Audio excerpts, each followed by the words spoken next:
Hello everyone. So let's begin with civics, class 10 civics. The first chapter is power sharing. हम class 10th की book भी उसी तरीके से करेंगे जिस तरीके से हमने क्लास 9th की करी थी. I will be giving you notes of all the factual points. बाकी सब आपको बुक में से खुद से भी रीड करना है. सिर्फ मेरी वीडियो पे रिलाई नहीं करना, आप एक दो और यूट्यूबर की भी वीडियोस से करोगे ये. So now let's see syllabus क्या है. इसके अलावा 3-4 और चैप्टर्स हैं, वो भी हमें करने हैं. वो मैं आपको बताऊंगी कहाँ से करने हैं. सो पहला आपका टॉपिक है पावर शेयरिंग. ये DSSP का टॉपिक नंबर 1 है. इस तरीके से मैंने पूरा सिलेबस एनालाइज किया हुआ था. So it really help me a lot. अभी हम चैप्टर 1 के बारे में ही देखते हैं. सर पावर शेयरिंग मैंशनड है, पावर शेयरिंग टॉपिक है, क्वेश्चन यहाँ से डेफिनेटली आएगा. So let's see. मैं आपको बहुत क्लियरली बोल रही हूँ कि मेरी वीडियो के अलावा भी आपने 1-2 वीडियोस देखनी है और आपको ये चैप्टर खुद से भी रीड करना है और NCERT से ही रीड करना है. मैं आपको सिर्फ एसेंस, एक ब्रॉड फ्रेमवर्क बताऊंगी, आपको खुद से लर्न भी करना है. So let's see. Belgium and Sri Lanka. Belgium एक छोटी सी कंट्री है यूरोप में. कहाँ पे है? यूरोप में कंट्री है. हरियाणा से भी छोटी है. 4 जगह इसका बॉर्डर लगता है. बॉर्डर की शॉर्ट फॉर्म में बना रखी थी मैंने FNGL. किस किस से लगता है? फ्रांस से, नीदरलैंड से, जर्मनी से, लग्जमबर्ग से. FNGL. इसकी जो ज़्यादा पॉपुलेशन है ना, वो भी 1 करोड़ के आसपास है. हमें कुछ नहीं करना कितनी पॉपुलेशन है. The ethnic composition of this country is very complex. जो यहाँ पे रहने वाले लोग हैं बड़े कॉम्प्लेक्स से हैं. क्यों? अलग अलग जगह से बिलोंग करते हैं.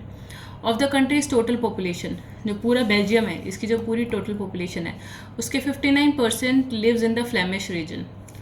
59% कहाँ पे रहते हैं लोग? फिगर्स के साथ साथ जो वहाँ पे मेरा पेन है वहाँ पे आपका ध्यान होना चाहिए, सो डेट यू अंडरस्टैंड मैं क्या डिपिक्ट करना चाह रही हूँ. 59% क्या है? Lives in the Flemish region and speaks Dutch language. Flemish में कितने लोग रह रहे हैं? 59% लोग रह रहे हैं, डच बोलते हैं.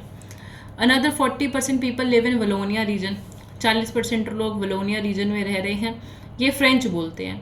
ये लोग बहुत ही रिच और पावरफुल हैं. Remaining 1% of the Belgian speak German. जो बच गए 1% वो क्या बोलते हैं? जर्मन बोलते हैं. 59% डच बोल रहे हैं, 40% फ्रेंच बोल रहे हैं, 1% जर्मन बोल रहे हैं. In the capital city Brussels, ये इसकी कैपिटल सिटी है ऑरेंज वाली, Brussels. In the capital city Brussels 80% people speak French well 20% are Dutch speaking. Brussels इनकी कैपिटल है. फिगर देख लो. अच्छा, ऐसा आई गेस क्वेश्चन भी आया हुआ है, या 2018 में ये फिगर से क्वेश्चन भी आया हुआ है. ये फिगर दिखा के पूछा हुआ है कि कौन सी चीज़ क्या डिपेक्ट करती है, तो थोड़ा सा ध्यान रखना. फ्लेमिश ये वाला रीजन है, वलोनिया ये, जर्मन ये. ब्रुसेल्स इनकी क्या है? कैपिटल. हमें पता चल गई बेल्जियम की कैपिटल क्या है. बेल्जियम किस किस के साथ बॉर्डर शेयर कर रहा है. अब ब्रुसेल्स में क्या है? 80% लोग फ्रेंच बोल रहे हैं, 20% डच बोल रहे हैं.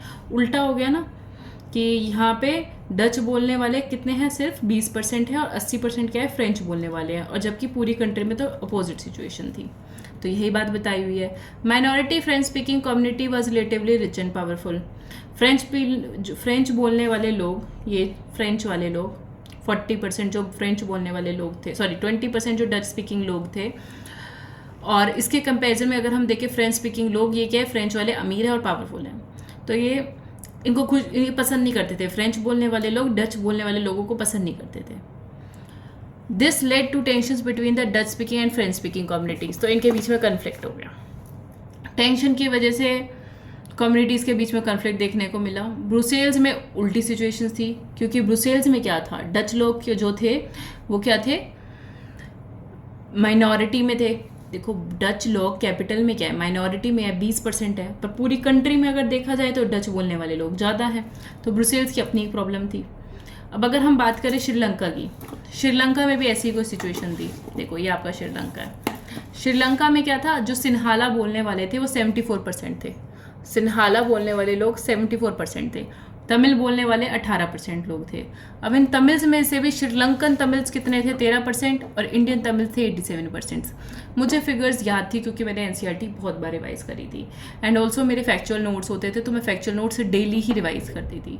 NCERT भी मैं, मतलब जैसे अगर 5 चैप्टर है तो वीक में एक चैप्टर रोज रिवाइज कर रही थी. और जो फैक्ट्स है वो मैं डेली रिवाइज करती थी. तो मुझे तो फैक्ट्स याद थे. अगर आपको फैक्ट्स याद हो जाते हैं तो बहुत अच्छी बात है. सो अभी हमने देखा सिन्हाला 74%, तमिल 18%, श्रीलंकन तमिल 13%, इंडियन तमिल 87%। ऐसे याद नहीं करना होता, बार बार रिवाइज करते तो याद हो जाता है। Sri Lankan Tamils are concentrated in north and east of the country. Question आया हुआ था, PYQ है आपका, श्रीलंकन तमिल्स कहाँ पे थे? श्रीलंकन तमिल्स देखो फिगर में देख लो, नॉर्थ में है, नॉर्थ ईस्ट में है, ठीक है, तो नॉर्थ ईस्ट में है। Most of the Sinhala speaking people are Buddhist. जो ज़्यादातर सिन्हाला लैंग्वेज बोलने वाले लोग थे ये बुद्धिस्ट थे। अगर रिलीजन की बात करी जाए तो बुद्धिज़्म को फॉलो करते थे। While most of the Tamils are Hindus और मुस्लिम्स, पर अगर हम बात करें तमिल्स की तो ये क्या थे, हिंदू थे या मुस्लिम थे। There about 7% Christians who are both Tamil and Sinhala. 7% Christians क्या थे, सिन्हाला और तमिल बोलने वाले थे। श्रीलंका इंडिपेंडेंट बनकर आया, इंडिपेंडेंट कंट्री बना 1948 में। कन्फ्लिक्ट हो गया था किन के बीच में, श्रीलंकन तमिल्स के बीच में और सिन्हाला बोलने वालों के बीच में। 1956 में ये जो सिन्हाला थे मेजॉरिटी में थे ना, तो इन्होंने एक एक्ट पास किया। इन्होंने कहा कि जो सिन्हाला है ये ऑफिशियल लैंग्वेज बन जाएगी। तमिल वाले नाराज़ हो गए, अब हो गई लड़ाई। A new constitution stipulated that the state shall protect and foster Buddhism। जो नया कॉन्स्टिट्यूशन बना उसने कहा कि हम तो बुद्धिज़्म को फॉलो करेंगे। सो इस तरीके से श्रीलंकन तमिल्स के बीच में और सिन्हाला बोलने वालों के बीच में कन्फ्लिक्ट हुआ। एथनिक क्या होता है? एथनिक आपका PYQ आया हुआ। Ethnic a social division based on shared culture. Society में डिवीजन देखने को मिलता है कल्चर के बेसिस पे। फॉर एग्जांपल यहाँ पे लैंग्वेज के बेसिस पे डिवीजन देखने को मिला है, रिलीजन के बेसिस पे भी हो सकता है, या आप जैसे रह रहे हो आपके लाइफस्टाइल के बेसिस पे भी हो सकता है। अब कन्फ्लिक्ट हुआ तो श्रीलंकन तमिल्स ने क्या कहा, श्रीलंका के तमिल्स ने कहा कि ये वाली जो पार्ट है ना, नॉर्थ ईस्टर्न पार्ट है, ये ना तुम हमारे लिए स्पेसिफिक बना दो, ये पार्ट तुम हमारे लिए स्पेसिफिक बना दो। Tamil Ilam in the north and eastern parts of Sri Lanka हमारे लिए अलग से बना दो। कन्फ्लिक्ट चलता रहा, सिविल वॉर हुआ। फाइनली सिविल वॉर खत्म होता है 2009 में। कब खत्म हो रहा है सिविल वॉर, पता होना चाहिए आपको, 2009 में। मैं आपको एक ब्रीफ ओवरव्यू दे रही हूँ, आपने चैप्टर खुद से भी रीड करना है एंड किसी और की भी वीडियो ज़रूर देखनी है। यहाँ से आपको बस ये पता चल जाता है कि आपके PYQ कौन से हैं और किन चीज़ों पे आपने ध्यान देना है। इसके बाद सिविल वॉर क्या होता है, अपनी कंट्री में रह के आपस में ही लड़ाई कर रहे हो तो उसको कहते हैं सिविल वॉर। PYQ रहा है ये, ओके। क्वेश्चन था द बेल्जियन, मैं आपको पहले रीड कर देती हूँ फिर बताती हूँ क्वेश्चन क्या था। The Belgian leaders took a different path, they recognize the existence of cultural and regional diversities. Between 1970 and 1993, they amended their constitution 4 times so as to work out an arrangement that would enable everyone to live together within the same country। आपका ना question आया हुआ था, I guess 2021 का paper है, उसमें question था 1970 से 1993 के बीच में बेल्जियम ने कितनी बार कॉन्स्टिट्यूशन चेंज किया है, तो उसका आंसर हो गया 4 टाइम। और एक बार क्वेश्चन शायद ये आया हुआ है कि 1970 से 1993 के बीच में 4 बार कौन सी कंट्री थी जिसने अपना कॉन्स्टिट्यूशन चेंज किया था। तो एक तो याद रखना कि अगर ऐसा कुछ ऐसे टेढ़े मेढ़े क्वेश्चन आ रहे हैं ना, तो आपको पता होना चाहिए कि आपके NCERT में कौन कौन से उसकी बात करी गई है, चाहे उसकी कंट्रीज़ की बात करी गई है। तो यहाँ पे बेल्जियम आंसर था। चैप्टर्स रीड करते वक्त ये छोटी छोटी लाइनों का आपको ध्यान रखना है। हावेवर जब आप PYQ सॉल्व करोगे तो आपको पता चल जाएगा कैसे पढ़ना है। कॉन्स्टिट्यूशन प्रिस्क्राइब्स दैट, अब उन्होंने अपना नया कॉन्स्टिट्यूशन बनाया तो अब उनके कॉन्स्टिट्यूशन क्या कहते हैं, इन्होंने अच्छा सिस्टम किया। इन्होंने कहा कि जो नंबर ऑफ डच और फ्रेंच स्पीकिंग मिनिस्टर्स हैं वो इक्वल होंगे सेंट्रल गवर्नमेंट में। जो सरकार बिठाई जाएगी, सेंट्रल गवर्नमेंट बिठाई जाएगी, उसमें डच और फ्रेंच बोलने वाले मिनिस्टर्स बराबर बैठेंगे। तो मतलब कि कोई भी कम्युनिटी खुद से डिसीजन नहीं ले सकती, दोनों कम्युनिटीज़ का एक साथ होना बहुत ही ज़रूरी है। इसके बाद many powers of the central government have been given to state governments of the 2 regions of the country. Central government की कुछ पावर स्टेट गवर्नमेंट को दे दी, स्टेट गवर्नमेंट्स को सबऑर्डिनेट नहीं बनाया। स्टेट गवर्नमेंट्स के पास खुद की पावर है, कॉन्स्टिट्यूशन से मिलती हैं। Brussels has a separate government. Brussels क्या थी, कैपिटल थी बेल्जियम की, उसके पास अपनी खुद की सरकार है जिसमें दोनों कम्युनिटीज़ का इक्वल रिप्रेजेंटेशन है। देखो यहाँ पे भी इक्वल रिप्रेजेंटेशन है, यहाँ पे भी, तो दोनों जगह इंश्योर किया गया कि दोनों कम्युनिटीज़ के बीच में क्या रहे, इक्वल रिप्रेजेंटेशन रहे। Apart from central and state government, central और स्टेट गवर्नमेंट के बाद एक और टाइप की गवर्नमेंट बनाई, वो थी community government. Is elected by people belonging to one community. ये इनकी खुद की थी, डच बोलने वालों की, फ्रेंच बोलने वालों की, जर्मन बोलने वालों की। तुम कहीं पे भी रहते हो, तुम्हारी एक कम्युनिटी गवर्नमेंट है, तुम अपने डिसीजन, अपनी कम्युनिटी के डिसीजन, डच वाले अपनी कम्युनिटी के, फ्रेंच वाले अपने, जर्मन वाले अपनी कम्युनिटी के डिसीजन खुद से ले सकते हो। किसके रिगार्डिंग, कल्चरल, एजुकेशनल और लैंग्वेज के रिगार्डिंग। ये सिस्टम देख के हमें पता चला कि बेल्जियम का सिस्टम कॉम्प्लिकेटेड है पर बहुत अच्छा है। वहाँ पे उन्होंने सारे लोगों को एक साथ लेकर चलने की बात करी है। तो जब यूरोपियन यूनियन बना तो उन्होंने अपना हेडक्वार्टर कहाँ पे बनाया? ब्रुसेल्स में। तो आपको वैसे भी याद होना चाहिए जीके के पॉइंट ऑफ व्यू से कि यूरोपियन यूनियन का हेडक्वार्टर कहाँ है? ब्रुसेल्स में है। ब्रुसेल्स क्या है? कैपिटल है किसकी? बेल्जियम की। देन बेल्जियम और श्रीलंका के बीच में हमें एक चीज़ कॉमन देखने को मिलती है कि ये डेमोक्रेसीज हैं, पर इन्होंने जो अपनी प्रॉब्लम है ना वो अलग अलग तरीके से सॉल्व करी। बेल्जियम के लोगों ने तो देखा कि यूनिटी कंट्री की तभी बनी रहेगी जब हम फीलिंग्स और इंटरेस्ट दोनों कम्युनिटीज़ के एक साथ लगा के चलेंगे, दोनों कम्युनिटीज़ को एक साथ लेकर चलेंगे। पर श्रीलंका में बिल्कुल ही अपोजिट हुआ। श्रीलंका में जो मेजॉरिटी कम्युनिटी थी वो क्या कर रही थी? सिन्हाला क्या कर रहे थे? अपना डोमिनेंस कर रहे थे किसके ऊपर? तमिल बोलने वालों के ऊपर। तो अगर आप किसी के ऊपर डोमिनेंट होते तो स्ट्राइफ होनी होती है। स्ट्राइफ का मतलब होता है कि कन्फ्लिक्ट हो रहा है आपके ऊपर, ठीक है। Why power sharing is desirable. अब पावर शेयरिंग क्यों इंपॉर्टेंट है? देखो अगर एक सोसाइटी में रह रहे हैं कुछ लोग, जैसे कि हम अपने यहाँ पे देखते हैं सेपरेशन ऑफ पावर्स है, हमने देखा था पिछले कुछ चैप्टर्स में, हमने पावर बांट दी लेजिस्लेचर, एग्जीक्यूटिव और जुडिशरी के बीच में। क्यों बांटी? To reduce the conflict. तो power sharing is good because it helps to reduce the possibility of conflict between social groups. Power sharing important है क्योंकि इससे कन्फ्लिक्ट रुकता है सोशल ग्रुप्स के बीच में। एक और इंपॉर्टेंट रीजन है पावर शेयरिंग का, वो क्या है? A democratic rule involve sharing power with those affected by its exercise and who have to live with its effect. Democratic rule involve करता है कि जो पावर है ना वो बटी रहे लोगों के बीच में, और जो लोग उनके साथ मतलब आपस में रह रहे हैं उनके बीच में, चाहे वो सिटीजन्स के बीच में हो या लेजिस्लेटिव गवर्नमेंट के बीच में हो। Let us call the first set of reasons as prudential and the second as moral.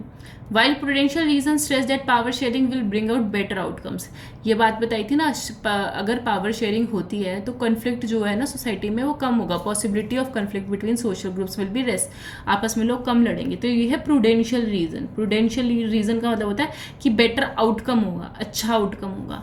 और ये क्या है? अच्छी बात होती है। एक मोरल रीजन भी दिया हुआ है कि भाई पावर शेयरिंग अपने आप में वैल्यूएबल है, पावर बटी रहेगी तो कोई भी एक बंदा ज़्यादा पावरफुल नहीं होगा और दूसरे पे दबदबा नहीं दिखाएगा। तो पहले जो सेट ऑफ रीज़न है जिसका बेटर आउटकम आना है उसको कहते हैं प्रूडेंशियल रीजंस, और मोरल रीजंस आपको पता ही है, मॉरली जो चीज़ ठीक हो। Forms of power sharing. अब पावर शेयरिंग किस तरीके से करी जा सकती है वो देखते हैं। On one basic principle of democracy is that people are source of all political power. हम सब जो पीपल ऑफ इंडिया है या फिर से कहीं पे भी कोई भी कंट्री में अगर डेमोक्रेसी है तो वहाँ पे का मेन फीचर क्या है कि जो मेन पावर है वो किसके हाथ में होती है? लोगों के हाथ में होती है। देन मॉडर्न डेमोक्रेसीज में power sharing arrangements can take many forms. Power sharing arrangements बहुत तरीके से हो सकते हैं। मैं आपको इसी के बारे में भी बता रही थी ना कि ये हमने बहुत बार देखा है। हॉरिजॉन्टल डिस्ट्रीब्यूशन ऑफ पावर है हमारी कंट्री में, लेजिस्लेचर, एग्जीक्यूटिव और जुडिशरी। मैं आपको दोबारा एलैबोरेट नहीं कर रही, ये हमने चीज़ देख ली है। हॉरिजॉन्टली डिस्ट्रीब्यूट करी गई है पावर। PYQ है आपका, such separation ensures that none of the organs can exercise unlimited power, each organ checks the others. Separation of power जब करी गई है, हॉरिजॉन्टल डिस्ट्रीब्यूशन इन तीन ऑर्गन्स के बीच में किया हुआ है, तो इससे क्या इंश्योर होता है? इससे इंश्योर होता है कि किसी एक के पास अनलिमिटेड पावर ना हो और एक पर्सन, एक जो इंस्टीट्यूशन है वो दूसरे पे क्या कर सके? चेक कर सके, और इसी तरीके से चेक्स एंड सिस्टम का बैलेंस बना रहे। जब आप क्वेश्चन सॉल्व करोगे, very recently I am going to provide you PYQs, तो आपको पता होना चाहिए कि ये वाला चैप्टर से कहाँ से क्वेश्चन आए हुए हैं। तो पावर शेयरिंग के क्वेश्चन हमें बहुत सारे देखने को मिलेंगे। Power can be shared among governments at different levels. Power share होती है गवर्नमेंट में बहुत सारे डिफरेंट लेवल्स पे। A general government for the entire country and governments at the provincial और रीजनल लेवल। पावर हमें देखते हैं कि जैसे सेंट्रल गवर्नमेंट में है, फिर स्टेट गवर्नमेंट में है, फिर उसके बाद क्या है पंचायत और म्यूनिसिपैलिटीज़ में बटी हुई है। तो इसको क्या कहते हैं? फेडरल सिस्टम ऑफ गवर्नमेंट कहते हैं। फेडरलिज्म हो गया। फेडरल डिवीजन ऑफ पावर क्या होती है? जब पावर एक से ज़्यादा लेवल्स ऑफ गवर्नमेंट में बढ़ जाती है। ये सिस्टम हमें बेल्जियम में भी देखने को मिला क्योंकि इन्होंने कम्युनिटी गवर्नमेंट तक बनाई थी। तो इसको क्या कहते हैं? Vertical division of power. से पहले ऊपर सेंट्रल गवर्नमेंट आ गया, फिर स्टेट गवर्नमेंट आ गया, फिर आपके म्यूनिसिपैलिटीज़ और पंचायत आ गई। तो इसको क्या कहते हैं? वर्टिकली हो रहा है डिवीजन ऑफ पावर्स। पावर में ऑल्सो भी डिवाइडेड और shared among different social groups, जैसे कि कम्युनिटी गवर्नमेंट्स में हुआ। जैसे हमारे यहाँ पे भी कास्ट बेस्ड ग्रुप्स बने हुए हैं जो पावर शेयर करते हैं। तो ये क्या है? पावर को और सोशल ग्रुप्स में भी बांटा गया है। Power sharing arrangements can also be seen in the way political party pressure groups and movements control or influence those in power. हमें पता है कि अपोजिशन पार्टीज भी क्या करती हैं, इन्फ्लुएंस करती है डिसीजन मेकिंग, तो उनके पास ही पावर है. प्रेशर ग्रुप्स के पास पावर होती है. Businessman, tradesman, industrialist, farmers, industrial workers, सबके पास थोड़ी थोड़ी पावर होती है सो डैट ये गवर्नमेंट को क्या कर सके, गवर्नमेंट को उस पर चेक लगा सके. क्वेश्चन नंबर 6 आपका PYQ है, खुद से सॉल्व करना and ask me if you have any doubt. Similarly question number 7 भी आपने सॉल्व करना है. ये क्वेश्चंस मैं आपके लिए इसलिए छोड़ रही हूँ so that you can see कि आपको चैप्टर समझ में आया है नहीं आया. उसके बाद पीछे भी आपको 2 क्वेश्चंस दिए हुए हैं that you need to solve. If you have any doubt please feel free to ask and question करने के बाद आप प्लीज़ मुझसे पूछ लेना अगर आपको लगे कि आपका आंसर ठीक नहीं है तो. We will see chapter number 2 in the next video.